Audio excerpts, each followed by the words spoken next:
साबित हो जाते हैं। तफसीलात के लिए आपका बेहद शुक्रिया। आज एमआईएम चीफ असदुद्दीन ओवैसी महाराष्ट्र के दौरे पर हैं। ओवैसी ने अपने दौरे की शुरुआत नांदेड़ से की है। नांदेड़ में ओवैसी पार्टी लीडरों के साथ मीटिंग करेंगे।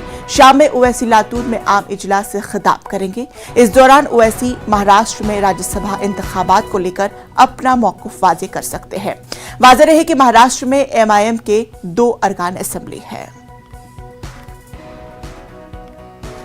हमारे साथ नांदेड़ से हमारे नुमाइंदे ज़मीर अहमद खान हमारे साथ जुड़ चुके हैं। ज़मीर अहमद खान, ये बताएं कि इस दौरे से क्या कुछ तवक्कुआत की जा सकती है? यकीनन ये जो असदुद्दीन ओवैसी साहब का महाराष्ट्र का दौरा है वो काफी कुछ तवक्कुआत इससे लगी हुई है। अब जो हाल में जो मौजू चल रहा है कि राज्यसभा के इलेक्शन को लेकर एमआईएम के जो 2 अरकान असेंबली है वो अपने वोट का जो इस्तेमाल करेंगे वो किसके हक में करेंगे, या तो शिवसेना के हक में करेंगे या बीजेपी के। तो यही सवाल हमने अभी कुछ देर पहले उनसे पूछा, तो उनका साफ तौर पर इस सवाल का जवाब में ये बात उन्होंने बताई कि महाविकास आघाड़ी की तरफ से उनसे अभी तक किसी ने राब्ता नहीं किया है। अगर महाविकास आघाड़ी उनका वोट चाहती है तो उनसे राब्ता करना चाहिए था, ऐसा उनका कहना था।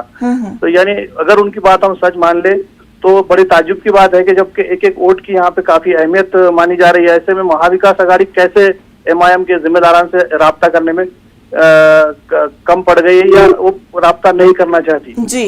अब रहा सवाल मजलिस के मौक़िफ़ का, तो मजलिस के लिए इस बार जो है काफी कड़ा इम्तिहान में वो अपने आप को महसूस कर रहे हैं। एक तरफ अगर वो बीजेपी के हक में वोट दिए तो भी उनके लिए मसाइल है, शिवसेना के उम्मीदवार के हक में वोट दिए तब भी वो उनके तनकीदों का उनको सामना करना पड़ेगा, और अगर गैर जानिबदार रहते हैं तब भी वो बीजेपी को फायदा पहुंचाने का उन पर इल्जाम लग सकता है। तो ऐसे इसमें उनकी गुफ्तगू से ऐसा तासुर निकल के आया कि अगर महाविकास आघाड़ी के जिम्मेदार उनसे राब्ता करते हैं तो वो उनके उम्मीदवार के हक में अपने वोट देने के बारे में सोच सकते हैं। जी। तो चलिए ज़मीर अहमद, तफसीलात के लिए आपका बेहद शुक्रिया। तो नाज़रीन, इसी के साथ वक्त हुआ छोटे से वक्फे का। बने रहिए न्यूज़ 18 उर्दू के साथ।